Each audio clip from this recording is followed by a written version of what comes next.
Hi, everyone, and thank you for joining us for today's webinar, From IP to Screen. I'm your host, Natalie Nelson. It is my pleasure to welcome you to the first webinar in our Production Lot Conversation series. To anyone new to the community, welcome. Production Lot is the online community for production professionals, and in this series, we will tackle the topics and issues impacting the industry and have meaningful conversations that matter to you, our community. Two quick housekeeping items as we get started today. First, we encourage you to join the conversation by posting questions in the Q&A section of the Zoom. You can do so by clicking the Q&A icon in the navigation menu.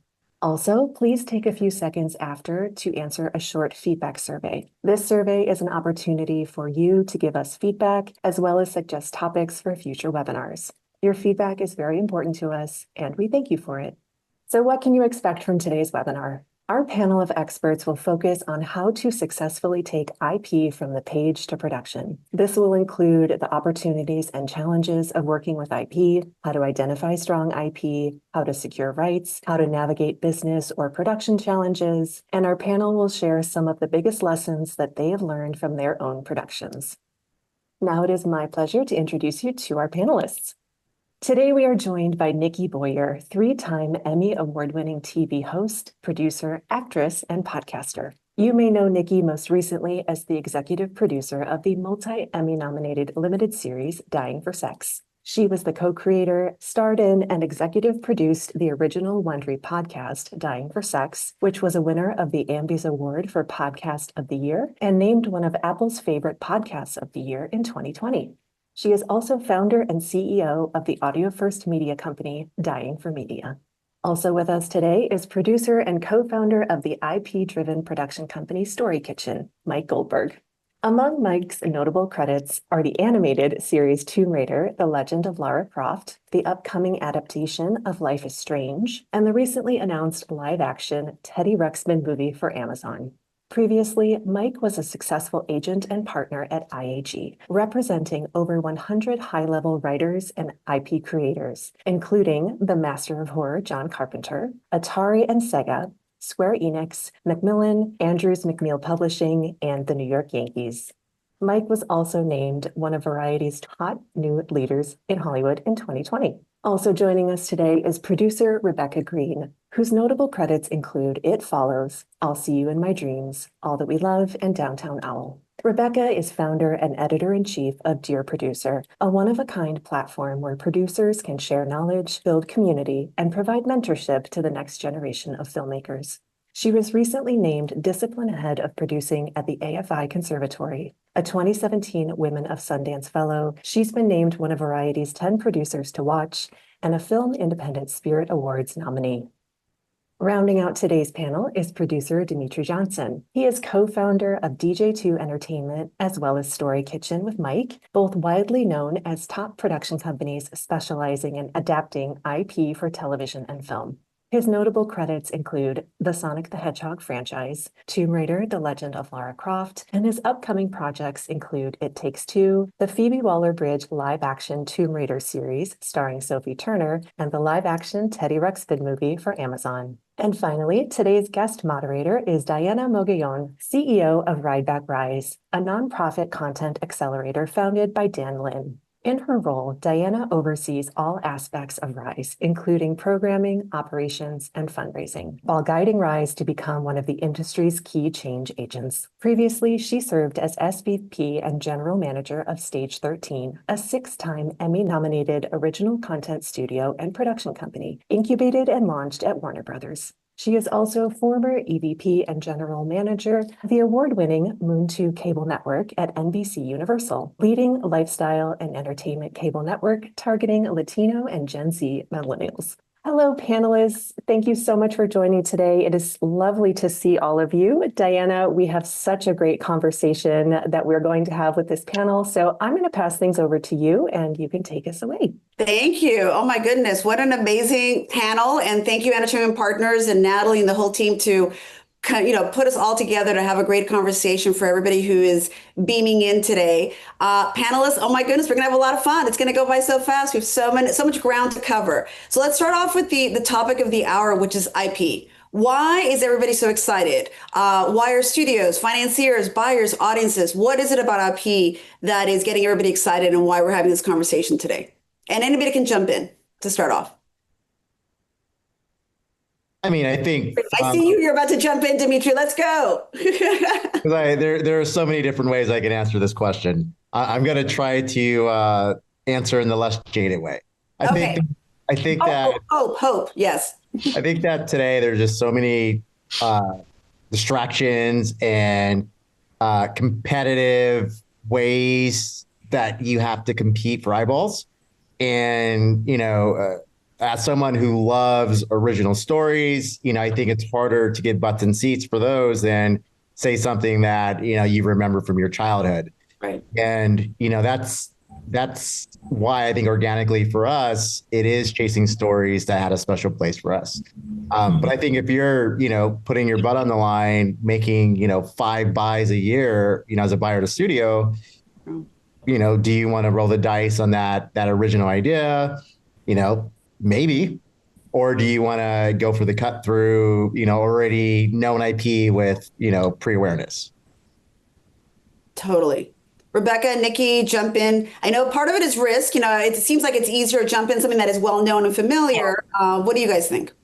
Well, I think for me to stay in the game and to stay active and really participatory and be in the grind, I have to feel like I'm super invested. And for me, that's been stories that mean something to me. That's how I keep the fire lit under my butt, right? Is to get up every day, to be working, to connecting, doing pitch meetings. And I've done stories before that have been fictionalized and that seem interesting, but there is just something to me when you're working with IP and you're working with real people and you're working with something that's already, I like to create the IP and then take it out to market, right? To create the IP with the person. And that just always feels like my heart space is more invested, that I feel like I can get up and I have a human connection to what I'm doing with the story. So for me, there's just no other way. I learned at 50, I finally figured out what my way is. So I hope I have a few more years to do it.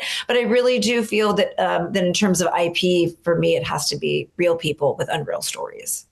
And that is the slogan of your company, which we'll talk about later. Rebecca, tell us, especially from the independent production and producer mindset, why is IP? Why do you think everybody's excited, and why are producers excited about it as well? Yeah, I think for producers, it just opens up a bigger well of ideas, right? And so not everything is coming as an original idea, and it offers producers the opportunity to, as Nikki was saying, explore ideas on her own. You don't need a writer yet. You can seek out what actually resonates with you rather than just having everything coming in. You're actually being proactive and seeking out stories that really matter to you as a producer. And then you can come in all shapes and sizes, which we'll talk about today, obviously. Good transition to Story Kitchen. Mike and Dmitri, give us a little bit of the origin story. You guys are on fire. Congratulations. How did you guys come together? How have you had such amazing success, reaching audiences and with your IP?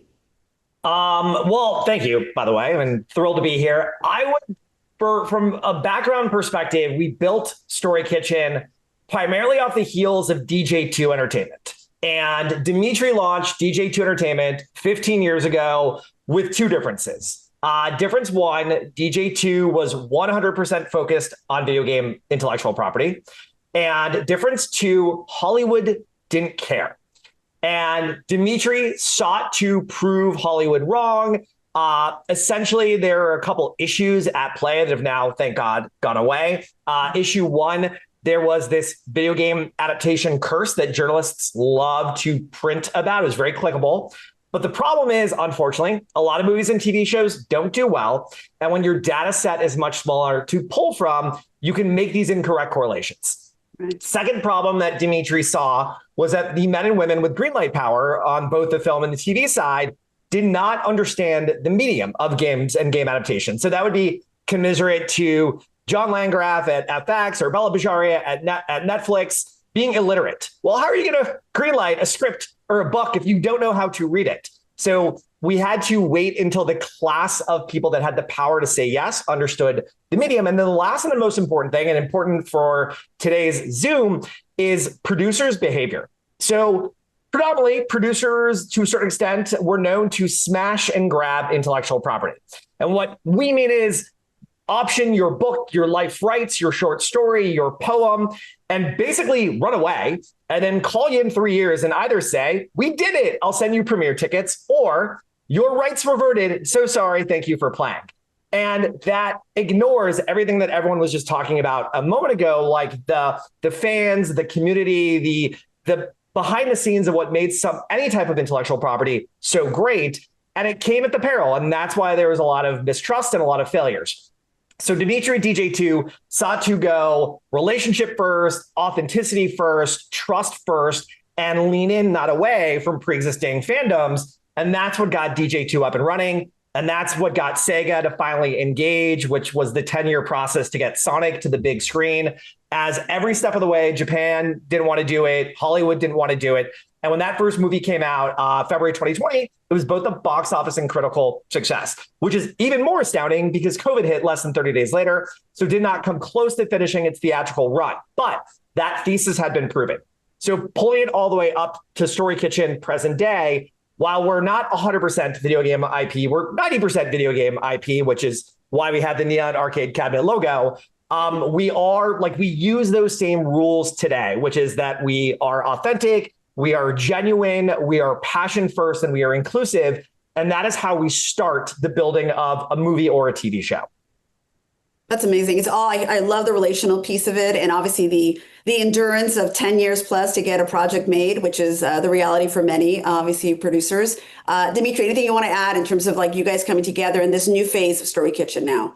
Yeah, Mike takes the more humble approach when he retells that story. He forgets the part where he was our agent for that entire run and, truly in the trenches. And, I used to joke to him, I'm like, dude, you're like my producing partner who doesn't get paid and doesn't get credits in the trades. Like, what are we doing? How do we get you over here? So Mike was very much involved with that entire thesis period and trying to prove the industry wrong. And, I think I was his penny stock, at the time that maybe it works, maybe it doesn't. And, it really, it's incredible to see where we are today. And I would just put a fine point on passion. And I would say this is key, regardless of it being IP or not being IP. But everything we do comes from a place of passion, which means it may not always be the biggest brand, the most well-known brand. Teddy Ruxpin on my head, like we pursued those rights for almost 8 years. I don't know how many people were looking, for a Teddy Ruxpin movie, but we knew in our heart that there was an audience who will have a special, warm spot for Teddy. And if you do it right, like with Sonic, you can bring a new generation in. Fast forward, we're now making a hybrid film at Amazon. So, and we're in the process of doing it again for Toys R Us. How do you make a Toys R Us movie? Easy. How did you feel as a kid going to a Toys R Us store? How do you translate that to film? That is our mission statement. We think we are doing that. And again, it all starts with passion. Like Nikki said, like you have to wake up. I tell everyone like this shit's hard. It's not fast. As a producer, you're poor and unpaid, until you get a green light. People don't realize that. We're the last one to get paid. So you really have to care about this thing that you may work for free on for a long, long time. For the long haul, like you're in it for the long haul. And that's the way you got to think about it. I love your passion point. So Nikki, yes, we'll talk about fandom a little bit later. Passion. You have a unique way into telling your very personal story and creating a massive hit. Congratulations at the Emmys. Fantastic. Just seeing how you incubated from the beginning where you're at today. So tell us about that journey and how you and your best friend Molly decided to bring this to audiences around the world. Thank you. And thanks to everybody that's here listening and hanging out with us today. I didn't really get to say thanks. I'm happy to be here before I launch into my opinions about businesses. I tend to do that when I walk into a room. I don't even introduce myself. I just start telling you my opinions. When I was an actor for a very long time and a host, and I was honestly, quite frankly, I was just having a really hard time finding work, right? It's just really hard as you age in this business to find things to audition for. And I thought, gosh, I think I'm going to get out. I think it's time to bail. And of course, that's when you kind of let it go, that's maybe when things are allowed to happen because you're freeing up space within yourself. And that's when my friend Molly got very ill. And instead of sort of letting it take her down, she got very inspired by my life and decided to take her stage 4 cancer diagnosis and say, screw this. I'm not staying in an unhappy marriage. I'm not dealing with the confines of life. I'm going to go live my life the way I want to. And I remember sitting in the car and I didn't know what I was thinking or doing, but I said, I think this is a show and I think it's called Dying for Sex. And that was 2016. And here we are, 2025. And so, ringing with Dmitri and Mike and Rebecca are saying, like, the passion has to be there. The drive has to be there. It's not an idea that you incubate for 6 months and then you write and you produce and you shoot. It's like, you have to go to bed and wake up with these projects. So I always say, find things that just resonate with you as a human. And for me, it was an easy decision to work with my best friend. Plus we get to go to 6-hour lunches and be like, we're working. So isn't that the best when you get to do that? I mean, we were working, but it started off as, how do we tell the story? What do we do? And for us, it went from blog that she had written to let's just get on the mic and start recording. And then luckily enough, we brought it over to Wondery. Wondery took it and morphed the 10 episodes that we had into a beautiful 6-episode series that went on to do really well. And honestly, I just want to be honest, like, we got very fortunate. We were very lucky. It's not like we were working harder than the thousands of other people. It wasn't like we were better or more established. I just think sometimes what the universe wants and what you're putting out, sometimes the universe will say, oh, no, we're not interested in that. And eventually you get to a point where you stop, like Dmitri, like you said, or maybe it was Mike, you buck the system a little bit and you're like, well, I need to tell this story for me. And then maybe sometimes the stars align. And luckily enough, we got, our amazing showrunners, Liz Merriweather and Kim Rosenstock and John Landgraf at FX to say, we find value in the story. And so is there a recipe for success like this? I don't know what I would tell people to get a show on television, but I know what I would tell people. If you want to tell stories for a living, they have to matter to you to keep up the stamina. And then you find the medium finds you, and then you figure out how to get it out to the world and get exactly, Diane. And it doesn't always ways to do. It doesn't always land where you think it's going to land, and you have to. The road will be windy, and sometimes you just have to kind of buckle up and enjoy the ride a little bit, and maybe find a part-time job bagging groceries. Yeah, definitely. Yeah, make sure you have a business plan for yourself to get through the 8, 9, 10 years plus that it takes. Yeah, exactly. Rebecca, as an incredible independent producer. Tell us, we talked about IP a lot. What is it like to secure that IP? Obviously, you've had such great success with different kinds of IP. I'm sure folks in the audience today are like, that sounds great, but where do I start? Where do I go? How do I do this? If I know where there's a great idea, share a little bit about your thoughts on that, Rebecca, for the folks in the audience. Yeah, I particularly just really love books, and I love books just because I like reading books. I'm not reading books for the sake of looking for IP to then turn into something. And so the projects I've worked on that were books, for example, some have gotten made and some haven't. For me, I kind of, as an indie producer, not having development money is definitely a struggle. It's not impossible, but it's been a struggle. And so when something speaks to me, just as a book I read, there's ways to then check, are the rights available? Most authors have a website. You can go email their manager from their website and just ask. And I have found for me, the thing that really has gotten me the book, first of all, that I read it. And that was a surprise. I remember the first time I met with an author on her book, the day before, the agent said, well, you've read it, right? And I'm like, I've read it 3 times. Of course I've read it. And so that goes into that passion piece and what Nikki's talking about of exploring what really matters to you. And then it's conversations with authors. And I think when you're able to express why you really love a story, somebody else's story, why they're going to trust you, that for me has been the superpower of just approaching it from that model rather than this looks like something that's going to be hot, which not having development money, I'm not going to be in that race. And so I often look at, a book I did with Amazon as a TV pilot was a National Book Award winner, but it was a YA, My So-Called Life type show, and nobody was seeking that out at that time. And so for me, it was perfect, and I was able to get those rights and build it and develop it to get it to Amazon. It didn't end up getting made as a series, but we got all the way through a pilot.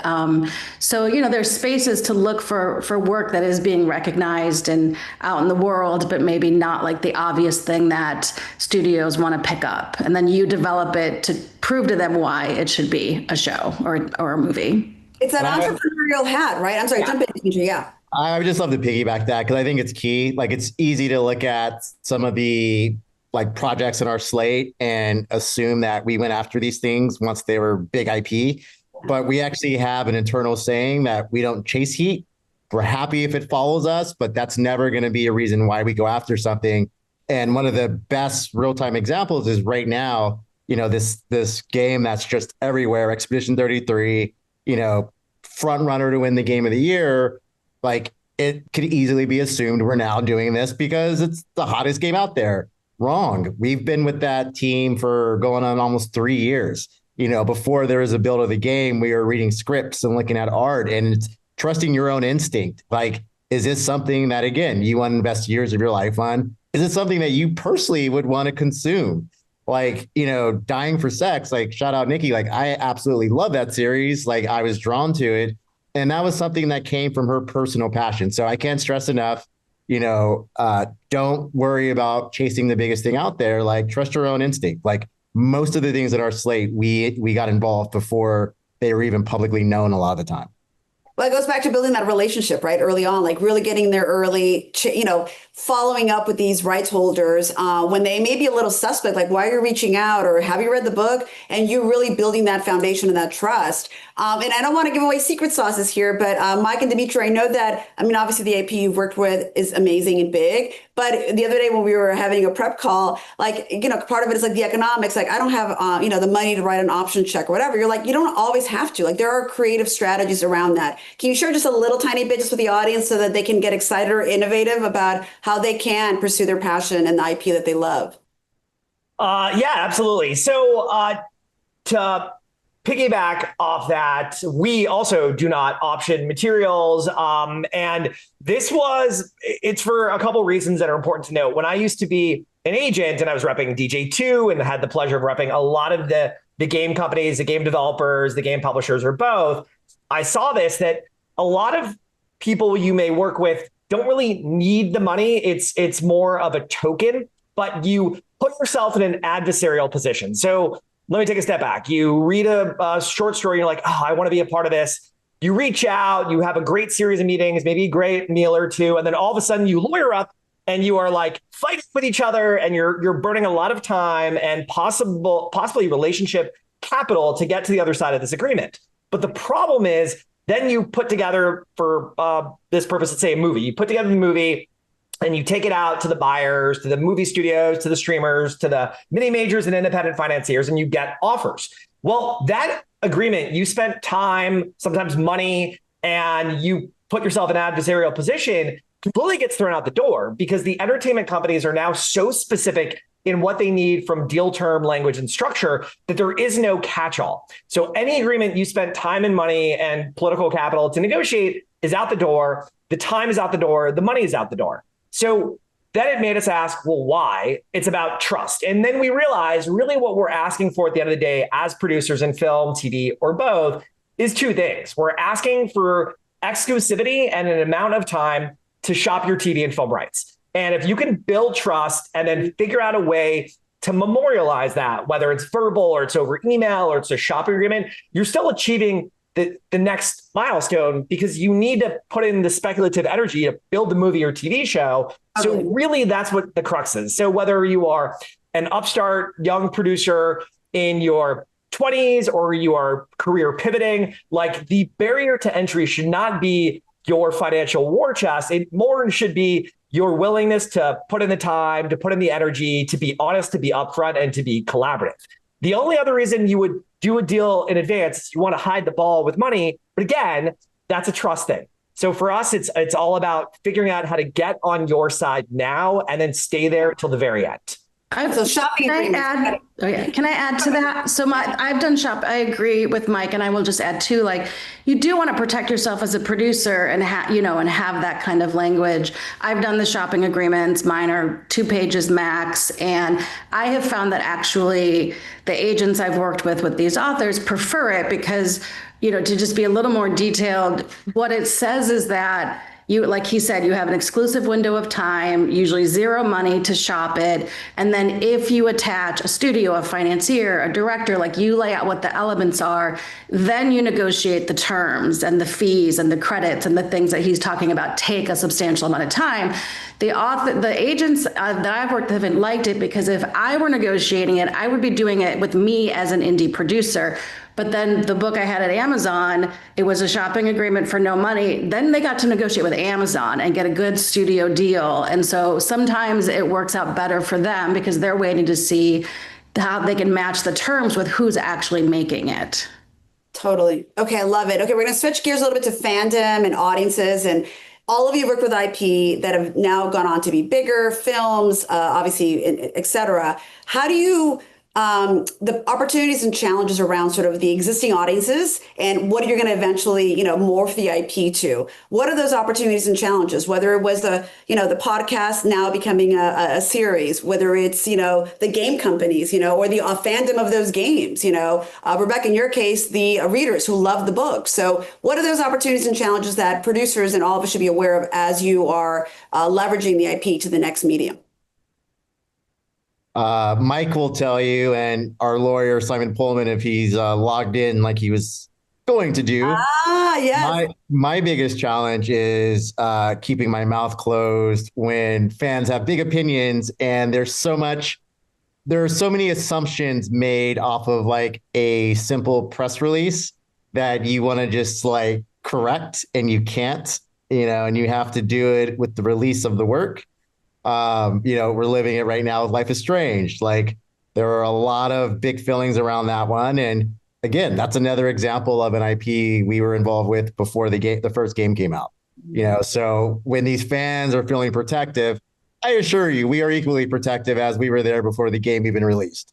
But you can't say that. You're not going to go on and battle with people on Twitter. So for me, it's shutting up and just trying to give that comfort that you are, these things are with people who care and it's in good hands. It's in good hands. Yeah. Like you still have to make the best TV and film possible, right. But it's being made by fans who care about these things. Wonderful. Nikki, what about you in your case with the fandom behind the podcast? Well, I expected, because I used to work at a show on Yahoo. It was called Daytime and No Time. And I think we got like 700 million clicks in the time that I was there. So I was one of the first hosts on the internet. So I got a lot of suggestions, if you will. So I think I had a tough enough skin by the time I got to this point where you want to please your audience, but you can't please everyone. And so I do know that what we do at Dying for Media is very niche. It's very, it's a certain type of person that comes to the table that wants to absorb this kind of content, right? Like Dying for Sex is, I'd like to say it's for everyone. I actually think it very much is for everyone, but who's going to decide to click on that and watch that when they have their free time? It's usually people that are pretty deeply introspective and are craving like information, but there's also people that are going through illness that don't want that mirrored in front of their face, and a television show. They're looking for a bit of an escape. So we had lots of opinions, lots of thoughts, but I have to say, Diana, I was kind of blown away by the fandom around it based on the differences from the podcast to the TV screen. People had lots of opinions, but I also know at the end of the day, what they took away was a feeling. And sometimes I try to not look at the words and just look at the feeling they took the time to digest it. They love it enough to have an opinion about it. And then they find me and then they reach out to me and then they communicate with me. So I sometimes try not to get lost in the semantics and just feel the energy of these people are absorbing this art that we're making and have something to say. And so I think my years of therapy have brought me to that point. Absolutely. And Rebecca, in your case, working with the authors, right, of these books or the estates, how do you navigate that? How involved do they get? I think here at Rideback RISE, we have folks that are also pursuing IP, and that it comes up as a question of like, ooh, how do I navigate that? I involve them. It's not necessarily on paper that it's legal. They have to be. I have a script right now. I usually work with writer directors, but I have a script that doesn't have a director. And, I'm sharing director lists or writer lists in the case of adapting a book. I've had there's also, they often ask, can I adapt it? So you have to navigate that conversation. And then if you don't want them to, it's providing them a list and kind of, I share, here are my top 5. Here's why. Have you seen their work? Have you read their stuff?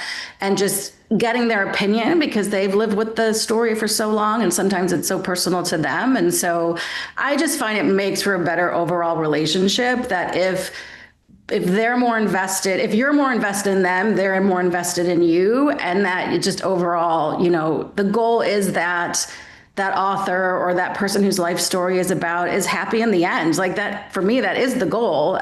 So by involving them in the right moments, it helps you get to that place. And do you think, this is Nick and Rebecca, do you think there's such a thing about reverse engineering? Like, let's say you have an incredible story you want to tell, it's personal to you. I'm going to go write the short story. I'm going to go create the podcast. It's a little more, I guess, engineered that way all the way through. We've had success, heard about those successes. What would you recommend to folks in the audience today? They're like, you know what? Maybe I will write my, novel first, or I will have a podcast or a blog, because that's a way of showing success and then making it into a film and television project.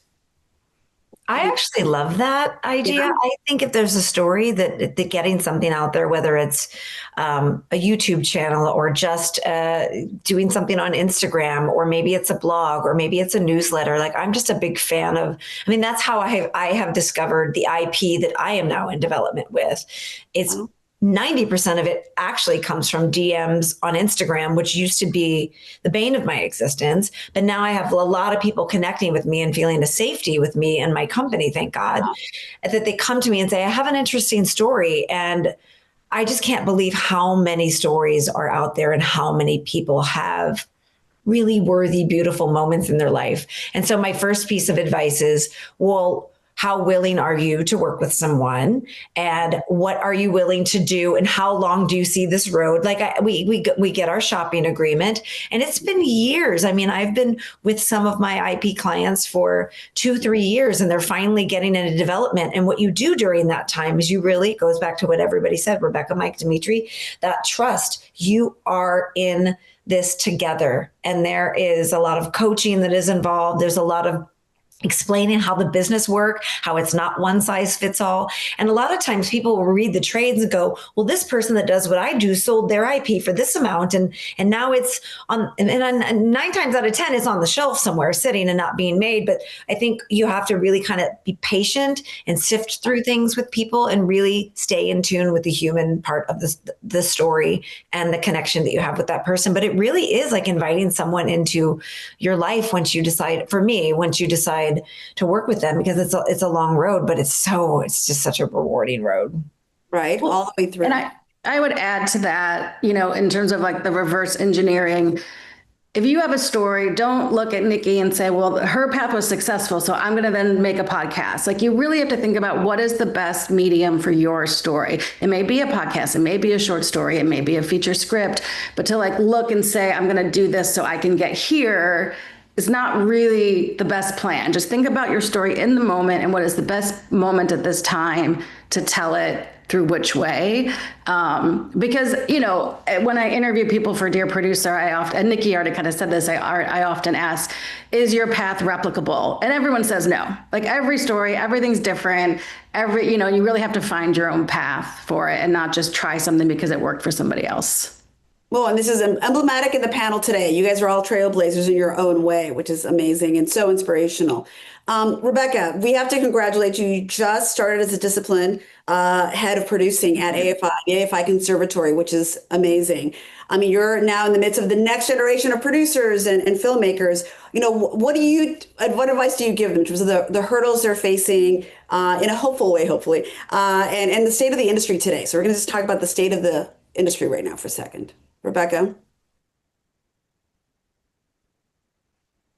Oh no, did Rebecca freeze?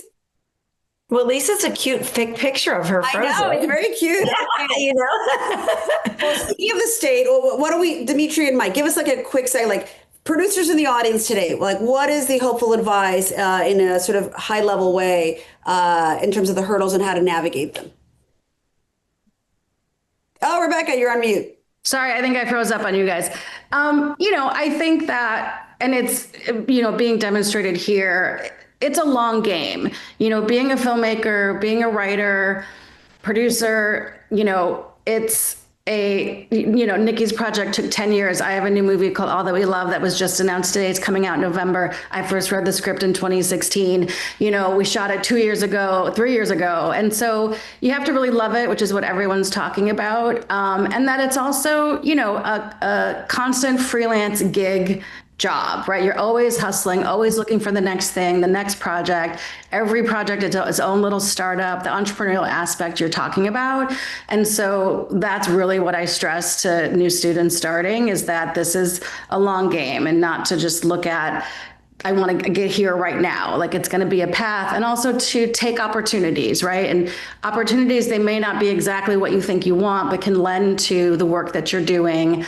And it's not one straight path. It's not, A to B to C, and really be open in, as different mediums of telling stories, as we're talking about here. Not everything has to be a feature film. What is the best way to tell your story? And I think there's enough interesting new work that's being made and new platforms to getting it out to keep us excited, as the industry is also challenging at the same time. So I try to really find those stories and share those with students, so that they understand that really we have control, in our work, and we have more ways to get our work directly to audiences than ever before, and how we need to be thinking about that, not just, is the studio going to buy my feature script?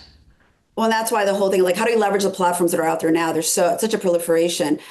So connected to that, and Mike and Dmitri, state of the business, but also like connected to what Rebecca said about leveraging IP in unique ways. You guys are, and in the best sense of the word, exploiting, leveraging IP in multiple mediums, in multiple ways. How are you doing that? Again, a little bit of secret sauce here of like, how can we think about it? It's not just a one IP for one thing. It could actually be bigger and think more in a bigger array of ways. Dmitri, you want to take that, or want me to? Go for it. Well, first, I'd say I completely agree with everything Rebecca just said. The one additional piece I would add in for advice is you need the fire in your belly. You need grit. If you do not have the fire in your belly, not the best role for you. So as long as one has the fire in the belly, that already is a great entry point. Beyond that, it's going back to answering now your question, Diana, not just how passionate are we, but what is our potential partner looking for? What is their level of comfort, of flexibility?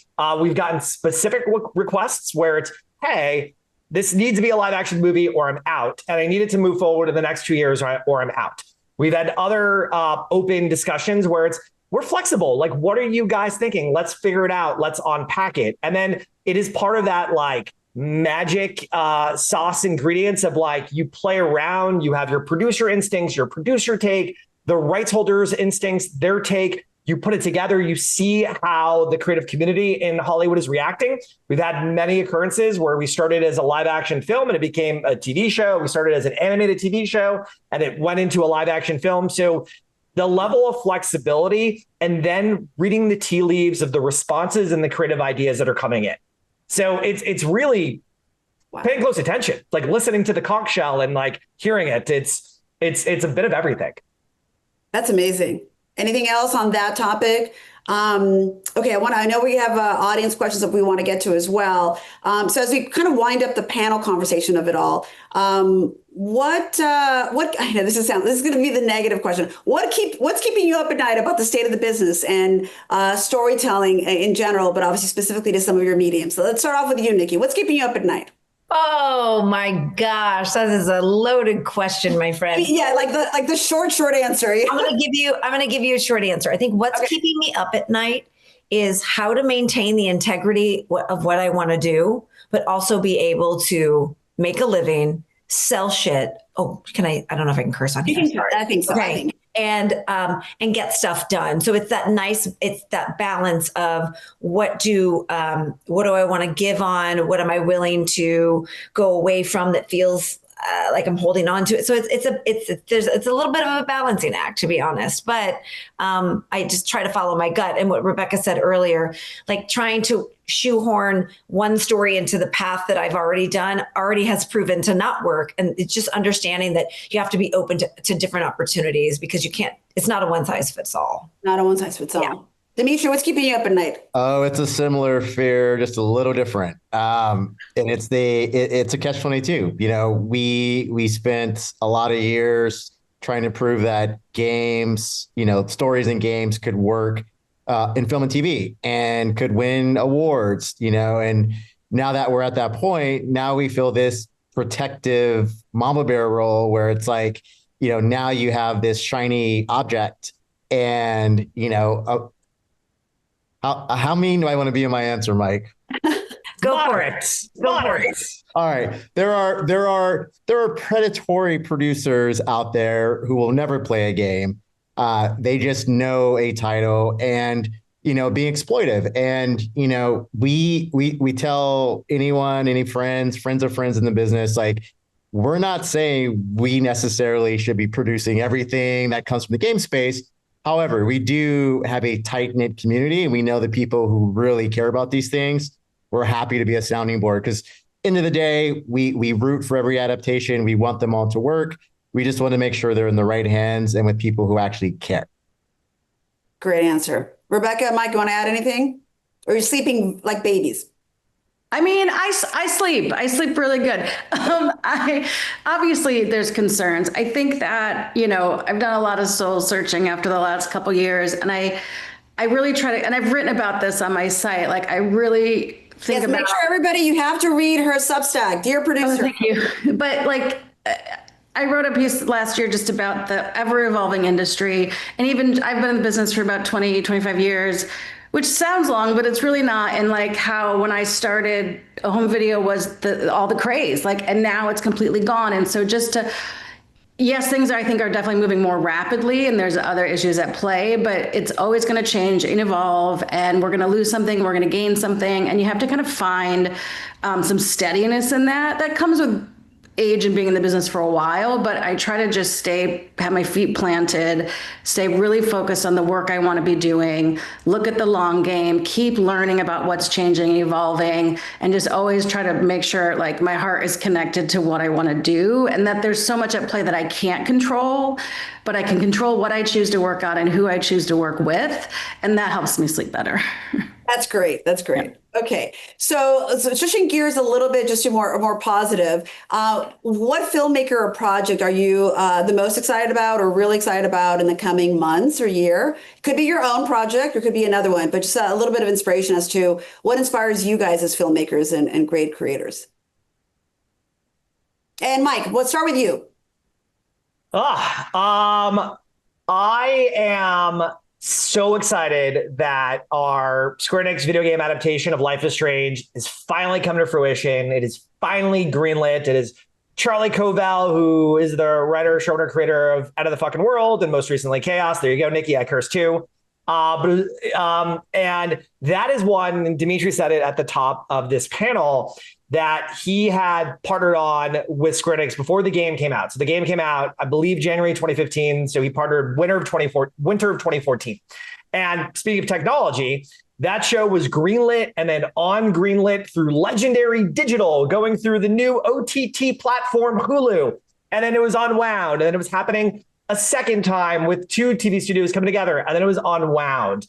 And then from there to put this partnership together with Amazon MGM, Amazon Prime, with Lucky Chap, with Charlie Covell, with Square Enix, like, it has been such a Herculean effort, but it is the first video game to ever win a Peabody Award, the only video game to ever win 2 Peabody Awards. Like, it actually merges art and games, and now we get to do it for a linear medium, and it's strong LGBTQ stories, like everything about it. It's also the first video game that had like a 50-50 male-female demographic split, because that was the era where it was like 90-95% men, depending on the week.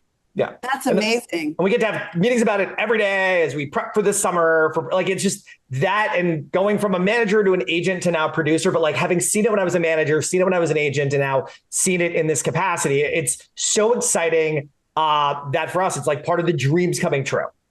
That's amazing. Like, you're giving birth, but like times, 10 months, but this is like 10 years. So this is amazing. My mom sums it up best when she comes into my home office. She's like, oh, it's like I just walked into your childhood bedroom. It's like, I look across and it's like Teddy Ruxpin, Sonic the Hedgehog. Like the fact that we get Toys R Us, like the fact that this is work, like while the world's on fire, we get to escape every day for more hours than people realize to just like talk make believe and argue over like when we want to see a Jeffrey show up at I don't, there's not a day that I don't recognize how lucky we are.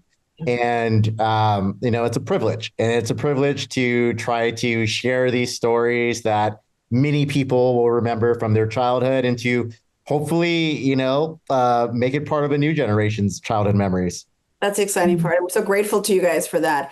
Nikki, what are you the most excited about, or what project or filmmaker? I have like 3 shows in development right now, which I'm blown away by the fact that I'm having the conversations about really uncomfortable stories. Like, we're talking about death, we're talking about end of life, and we're doing it with heart and humor. And on every pitch meeting and on every conversation that I'm having with my team, we're laughing and crying at the same time. And I am so inspired to bring more stories like that cause people to lean into the uncomfortable, crack themselves open, have conversations that they've never had with their family and friends before, and kind of tap into the underbelly of the uncomfortable. That's my sweet spot. And I'm going to keep doing that until I'm dead. But provocative until you're dead. Well, that's like keep everybody thinking and on their feet and be provocative, and hopefully in all of that unify, build community and bring people together. That's the biggest. Diana, do you want to see some real time magic right now? Yes, show us. Nikki, we have a piece of real life IP that we want to talk to you about that fits right into your brand. Let's do it. Oh. And this gets announced 2 years from now. You'll remember it happened right here. And right here. This is the moment. Oh my goodness, I love. Oh my God, I can't wait. Call me. Really good. It's really good. There would be tears shed. Dmitri and I both side texted about it at the exact same time. Like, really? Okay, good. Exact same time. Inspiration. Okay, Rebecca, what are you excited? What's the most excited you are about coming up in the? I just started this job in July, so I'm getting to know my students, their thesis projects that start shooting. First years to do cycle films and just getting to know them and their work and the stories that they want to tell. It's why teaching has been I've always had multiple revenue streams throughout my career to stay afloat, and teaching has been one of them that's evolved into this big job. And that's why, because it really helps me to be amongst the emerging storytellers and keeps me energized, and they're not as jaded as I am yet, and so for me at this moment, it's all about the students and getting to know their work. Yay! And then we'll have another magic happen. Rebecca, we're going to talk offline about you coming and speaking to Rideback RISE in our community. Oh, for sure. Always happy to. And same thing. I've worked in the nonprofit space and the artist services space, and there's just great energy there that really has helped me throughout my career. It takes a village. We got to get the best creators, best stories out there, and they need, the 10,000 hours. Lots of mentoring. I do. Yeah. Totally. Oh my goodness. Okay, I want to make sure, as before we get to the audience questions, that everybody in the audience follows all of these amazing producers. So we have storykitchen.com. We got Dear Producer. You got to read and follow Rebecca's amazing newsletter and writings. Dying for Media. Nikki, you got lots of people in the audience that are going to be listening and watching and doing wonderful things. And then obviously Rideback RISE, an amazing little nonprofit here in Los Angeles. Okay, let me see if there's anything else here. Let's go to the audience questions because we have 8 minutes left. We have a hard stop at noon Pacific. So one of the questions that came in was about the package. Once you're in there, you have the rights and you're going out and you're selling and talking to the buyers, quote unquote buyers, what comes first? Should you attach an actor, a director? Should you leave it clean? Some thoughts, and I know it sort of comes in different sizes, but what do you guys think in terms of the right packaging components for these filmmakers and producers? Mike, I'll start with you because you have a lot of experience with this. So 64,000 question, it is very specific. So you have to package towards what is the medium? Is it TV or film? Is it live action? Is it animation? Is it hybrid? What is the genre? Is the genre action, thriller, drama? Where is the ideal place for it to land? Is it ideally an FX show? Is it ideally a Netflix movie? There's such a thing as overpackaging. We have seen it. We have felt it. We've experienced it. But conversely, you could get passes if you're not packaged enough. So do you have a script? Is it a pitch? Is it a teleplay? It is very nuanced and very thoughtful. And there's no wrong answer because entertainment and Hollywood are shifting every quarter, every day, every week. So it's really going back to the village, trusting your partners and talking it through and stress testing the game of chess of, I think we add a showrunner on this and here's why. Let's do a pilot director too, and here's why. So it's really being thoughtful. Thoughtful through and through. Nikki, Rebecca, or Dmitri, anything else to add on that? I just say go back to what you can go to bed with. Like if you can go to sleep knowing that you did A, B, and C and that felt right, and it didn't happen and the outcome wasn't what you wanted it to be, at least you know you followed your center. If you're sort of like throwing stuff at the wall to see what sticks and going, this person said to do this, now let's get this showrunner, and you're not sticking to the integrity of the project, and then it doesn't go forward, then you feel extra crappy. So I don't think there's a formula, but I think there's like what feels good for you. And that's really, to me, Rebecca, going back to like, I just want to sleep well at night, right? Like, so yeah, I think it's staying open to opportunity and following your gut and being okay that if your gut is wrong, accepting that and being okay with that. I also start with what are my resources? Who do I have access to, right? We don't all have access to the full array of directors and agents and and so, even when I do casting on my movies, like we put together an ideal casting list, but then we go through it. Who do we know? Who have we worked with before? Who have our friends worked with before? How do we get to people so that every call isn't just a call into the void, but like what actually are my relationships? And if I know a really great agent who reps directors, I might start with that person because that is someone I have that wants to help me succeed in my projects rather than maybe going for something that's way out of my space of relationships. I mean, always take the swings, but I do think that way as well. And I would say that one consistent part, maybe the only consistent piece of the formula, if you want to call it that, is we take a very blue collar approach to doing the work. And that means before we start talking elements or anything like that, it is digging deep into what the source material is. One of the most brutal examples, and it was one of the first games Mike and I ever sold together, and he's my agent as a film. It was a 14,000 page game script written in Excel. And we went through that to truly understand who these characters were, what that world was.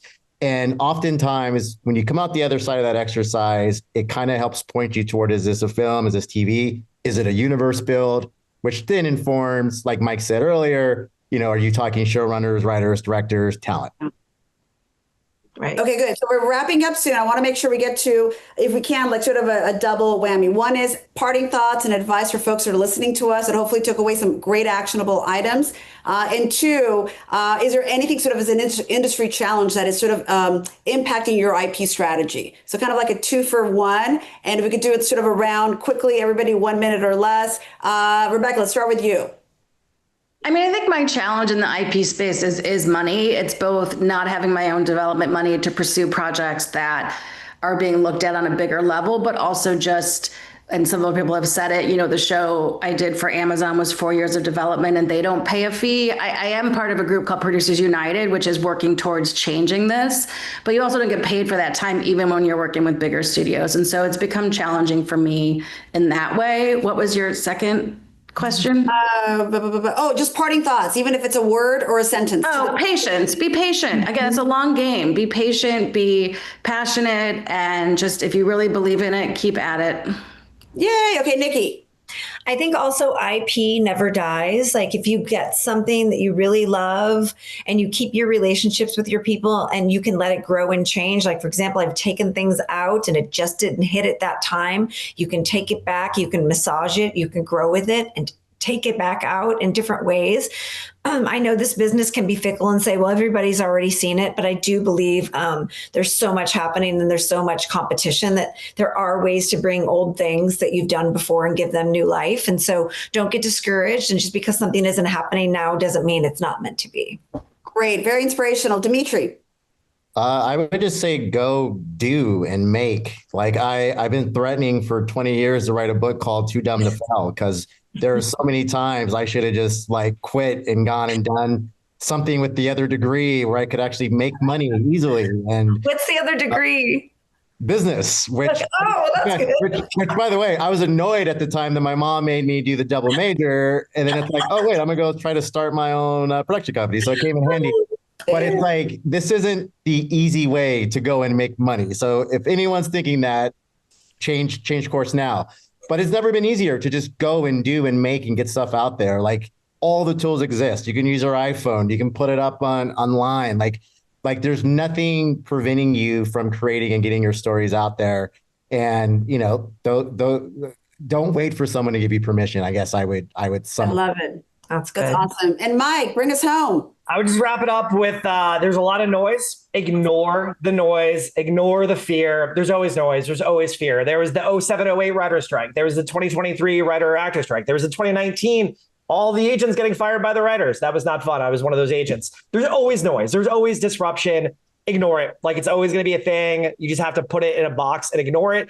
And as far as for advice, in addition to grit, and Rebecca hit the nail on the head with this, relationships. You must have relationships. You must respect and treasure your relationships. You must build your relationships. If you have no relationships, even if you have the best IP or script in the world, you can't go forward. So your team, your village, your relationships are everything, and your grit with your relationships is everything. And then ignore the noise.